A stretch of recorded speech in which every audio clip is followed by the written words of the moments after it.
Primitive man believed the sun to be a huge ball of fire, much like a great chunk of coal that would eventually burn itself out like a cold cinder in a few thousand years. But in the 1920s, astronomers changed all this. They told us that it was nuclear energy that fired the sun and stars.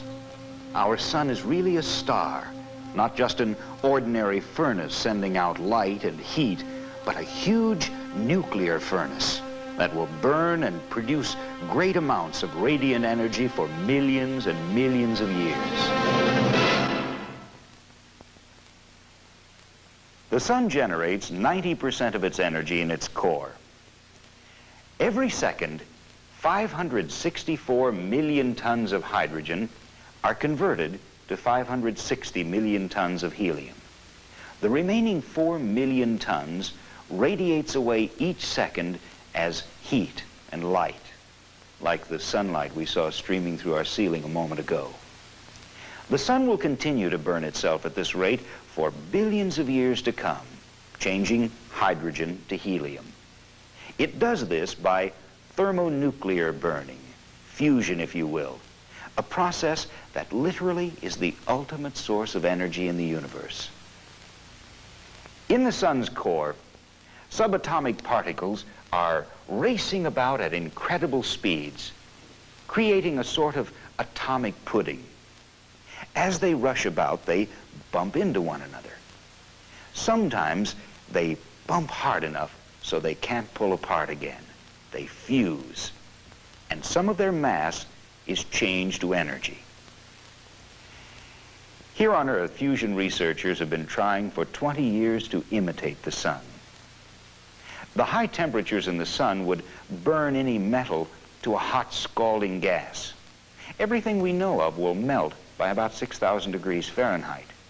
So we couldn't possibly put such hot, fast-moving particles into a pot and cook them up.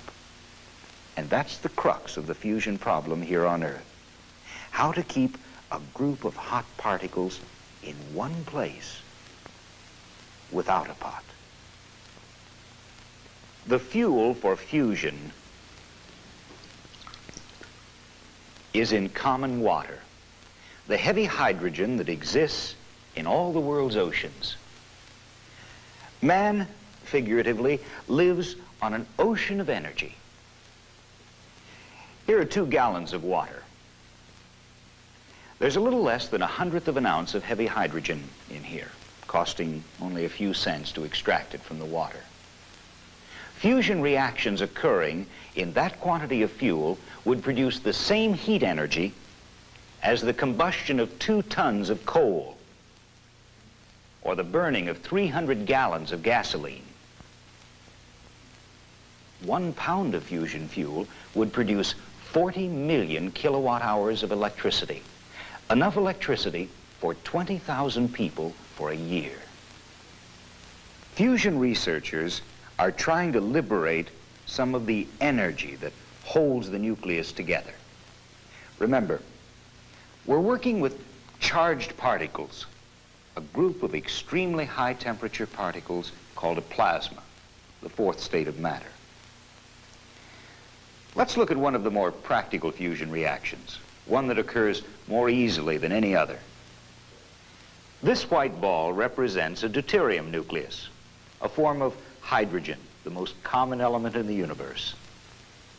This red ball over here represents a nucleus of tritium, another form of hydrogen. When these particles are accelerated to high speeds and collide, they fuse, forming a single, heavier, unstable nucleus, which quickly breaks apart at enormous speed, forming a single neutron particle and a helium nucleus. There is less mass at the end of this reaction than at the beginning. This mass has not been lost. It has been converted into kinetic energy. When a nucleus of deuterium hits a nucleus of tritium, they will fuse to form a single, heavier, unstable nucleus, quickly springing apart with increased energy to form a single neutron and a nucleus of helium. That's one possible fusion reaction. Einstein's formula, E equals mc squared, tells us that mass and energy are equivalent. There's another point to remember here. A small part of the mass of any nucleus is present in the form of energy that binds the parts of the nucleus together. It takes less energy to bind the nucleus formed after a fusion reaction than it did to bind the individual nuclei that collided to create that fusion reaction. Remember, if an atom were the size of this room, its nucleus would be no larger than this grain of sand. Normal atoms can get no closer than about 100 millionth of an inch.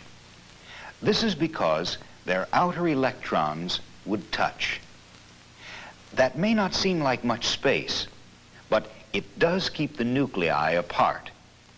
So we must ionize the atoms. That's another way of saying stripping off their outer electrons. Now the nuclei can approach each other much more closely. There's no protective screen of electrons keeping them apart.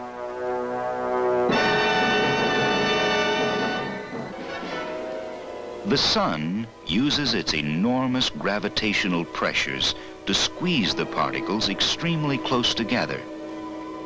But here on Earth, we cannot command such massive forces. We must therefore turn to intense magnetic fields or to high-powered lasers. To overcome the mutual repulsion of subatomic particles, we must accelerate them to enormous speeds. This means heat. We must heat the particles hotter and hotter, get them to move faster and faster. If we can get them close enough together, the nuclear force within the particles will take over and they will fuse.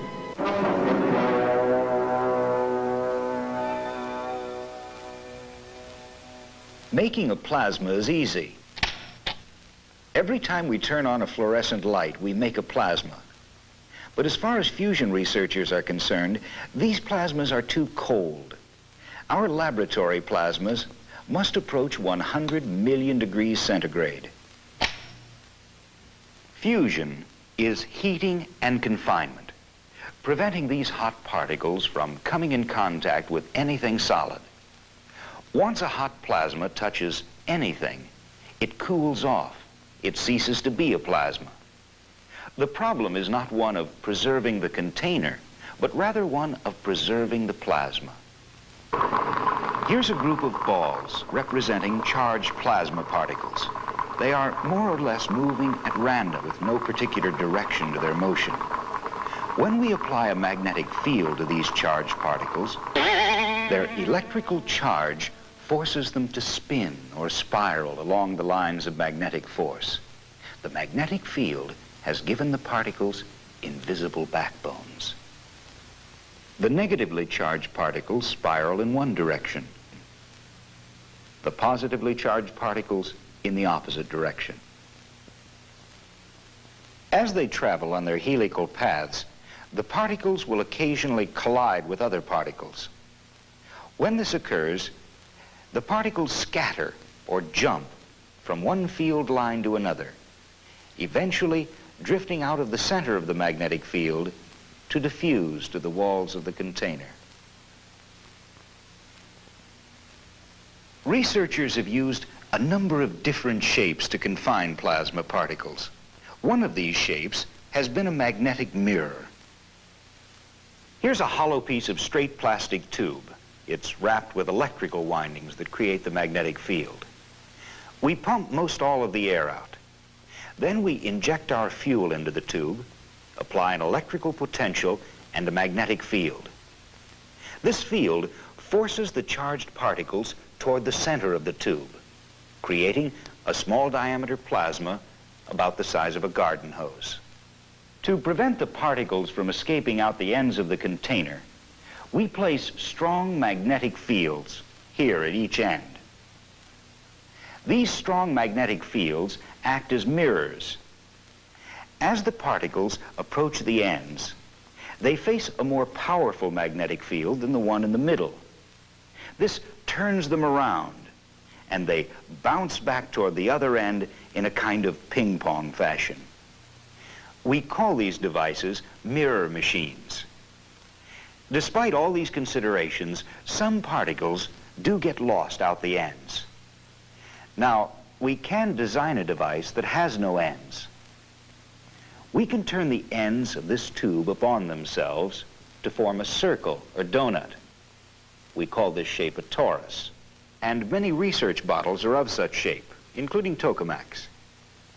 Theoretically, now the particles should race around and around until they hit some other particles and fuse. Well, it's just not that simple. As fusion researchers have painfully discovered, when we turn this straight tube into a torus, you run into yet another problem. We've compressed the magnetic lines of force much closer together on the inside of the torus, making the field much stronger here on the inside wall than on the outside wall here. Since particles always seek the path of least resistance, they will drift across the magnetic fields toward the outside wall and be lost. Man is trying to satisfy an age-old golden rule which Dr. James Tuck of Los Alamos once told us about. Now, the golden rule, if you want to make fusion power, is this. You have yourself a bottle. It's got some density of particles, n per cc. It's also got some temperature. And it stays in the bottle for some time tall. Now, it turns out that you've spent some work in getting it up to this high temperature to cook up the contents of the bottle. You've spent something. Now then, something comes out in the way of thermonuclear burning. What you have to do is to ensure that there's more comes out than you've put in. And there are certain factors you have to put in because... In producing fusion conditions, we do have some flexibility. We can hold the plasma at low densities for, say, 1 second. Or we can choose to hold the plasma at higher densities, say 100 times greater, for only 1/100th of a second. We must also heat the plasma to 100 to 150 million degrees. Now, how can we achieve these incredible temperatures? Well, we can use resistance heating to heat the plasma to about 20 million degrees centigrade. This is the same principle that makes the wire in your toaster hot. Then we can compress the plasma into a smaller and smaller volume, heating it to perhaps 50 million degrees centigrade. At these temperatures, the plasma begins to self-heat to 100 to 150 million degrees centigrade. Heating does appear to be a major obstacle, but not insurmountable. 24 years of effort have produced plasmas that have buckled, many that have kinked, others that have fluted, whipping around like a wild snake to eventually hit the walls and quench out. Still, there's no fundamental reason why nuclear fusion is not achievable. Dr. Harold Firth of Princeton University. When I came into this project almost 20 years ago, there was a tremendous amount of enthusiasm. Everyone was confident of success. And the reason that mood then faltered for about a decade is that this enthusiasm was a kind of ignorant enthusiasm. If you don't know the subject, then being a good, healthy, cheerful, red-blooded scientist, you're naturally enthusiastic. So after this initial enthusiasm, then came a decade of caution and skepticism. And now, after 20 years, we are back to enthusiasm. The important difference is that the present enthusiasm is based on information. Among the things that we know for certain are the following. Fusion fuel is an essentially infinite supply and is available to all countries at negligible costs. Fusion will produce no noxious chemical combustion products, and there will be absolutely no chance of a runaway reaction. And fusion will not involve materials that could be stolen or used for clandestine purposes. Fusion will involve some radioactivity, but in relatively small amounts. And fusion power plants will be able to be sited essentially where we want, possibly even inside of the cities, where their energy can best be used. Finally, our studies show that fusion power costs should be comparable with those that we have today.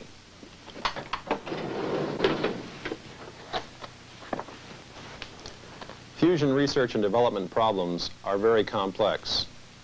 We feel that we have a very good understanding of what those problems are, and we are mounting a vigorous and expanding program to solve them.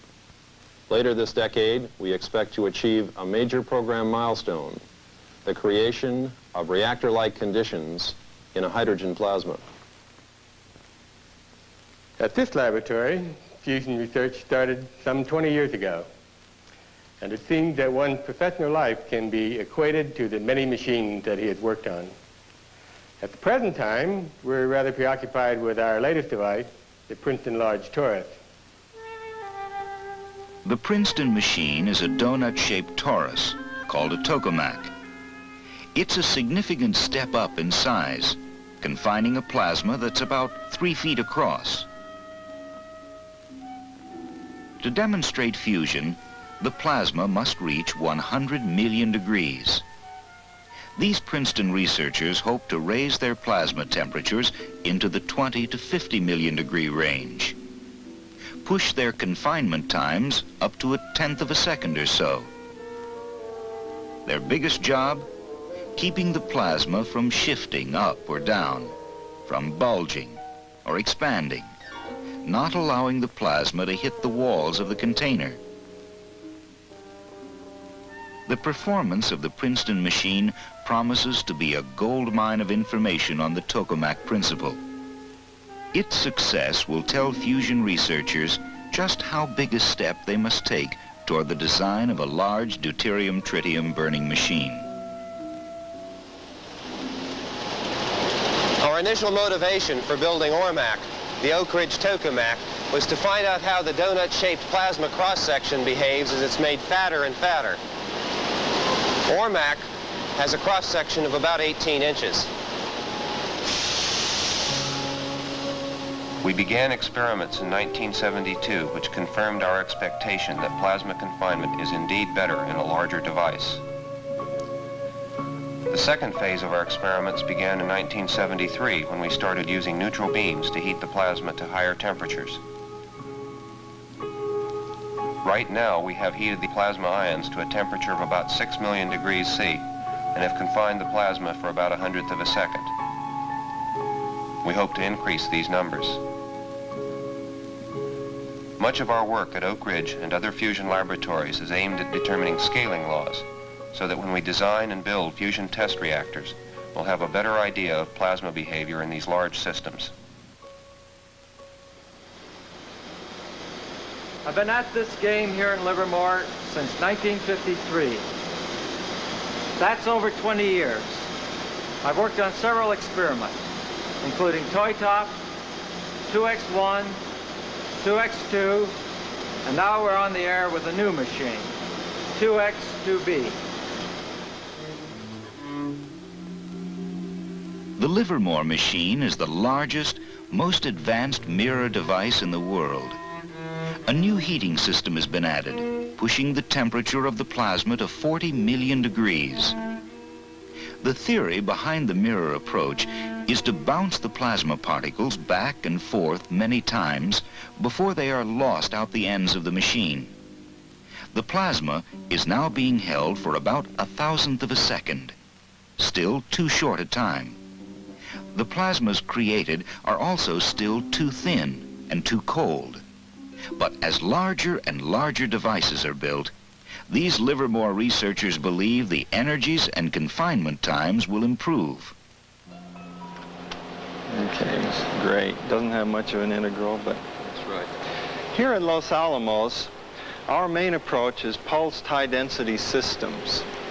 Compared to the tokamaks and mirror machine, our plasma densities are 1,000 times larger, and our confinement times correspondingly 1,000 times smaller. At Los Alamos, the problems are not ones of temperature and density, but ones of confinement. The philosophy is to quickly shock heat the plasma to fusion temperatures and densities before it becomes lost. Early experiments in straight devices solved many technical problems, but all suffered from the plasma leaking out the ends of the tube. In 1974, researchers turned the device into a torus, eliminating the end losses. Currently, the plasma has been successfully placed on a circle. Efforts are now concerned with stabilizing the plasma, preventing it from jumping off the circle by use of feedback circuits. We at General Atomic are a little bit different than most people working in tokamaks. Both tokamaks and doublets are toroidal or donut-shaped magnetic bottles. Dr. Okawa and his colleagues at San Diego are working with a unique non-circular plasma. This kidney-shaped device achieves the same confinement times as other machines, but uses 10 times less magnetic pressure. This is an important cost savings in the design of a fusion power plant. The non-circular concept was proven with earlier experiments in smaller devices. Plans are now underway to construct a still larger machine, the Doublet 3. It will operate at temperatures of 50 million degrees. Since magnets are the major expense of a fusion reactor, the Doublet design promises to be the least expensive approach. Man's only successful method of producing fusion did not involve magnetic fields at all. That was the hydrogen bomb. That same principle could be used in a controlled manner, using high-powered lasers. Here's how it works. An ultra-high-powered laser would fire its light beam at a very small pellet dropped into a target chamber. The pellet would be hit from all sides at the same time, its outer layers vaporizing away, the inner core compressed. The core of the pellet would be compressed and heated to fusion densities and temperatures before it could overcome its inertia and expand. Pellet after pellet would be dropped, perhaps 10 a second, each releasing as much energy as about 10 pounds of dynamite. This energy could be used to heat the surrounding fluid hot enough to make steam. The laser fusion reactor would be working like an internal combustion engine, putting along. The mini pellet would be quite small, probably a hollow sphere about the width of a single human hair. Here are 1 million such pellets. The challenge is to build a laser powerful enough and to manufacture a cheap, suitable fuel pellet. Computer studies here at Livermore really gave impetus to laser fusion in 1961. We were able to show theoretically that you might be able to compress and heat a tiny pellet of deuterium-tritium with a powerful laser beam and create a fusion event. Right now, we're in the process of building a 10 kilojoule solid-state laser. It'll be about 100 yards long and will consist of an array of 20 laser beams. These beams will all be focused on a pellet in a target chamber, delivering more than 25 trillion watts of power in less than 1 billionth of a second. Lots of people ask us how we can design a laser fusion reactor that would ignite about 10 of these small pellets every second, time after time. Well, it involves a lot of moderately sophisticated technology. The theory is already fairly advanced. Meanwhile, in the laboratory, we have recently compressed and heated a pellet with a laser and released fusion energy. To have a commercial laser fusion reactor, we need to build a laser 1,000 times more powerful than any laser presently available. It's a difficult challenge. The fusion reactor's job, whether laser or magnetic, would be to draw the heat of the plasma off into a fluid circulating around the plasma chamber, and then through primary and secondary heat exchanging systems, the fusion heat would boil water, creating steam to turn a conventional turbine and run a generator. The outlook of the American fusion program is best characterized by ERDA's Dr. Robert Hirsch.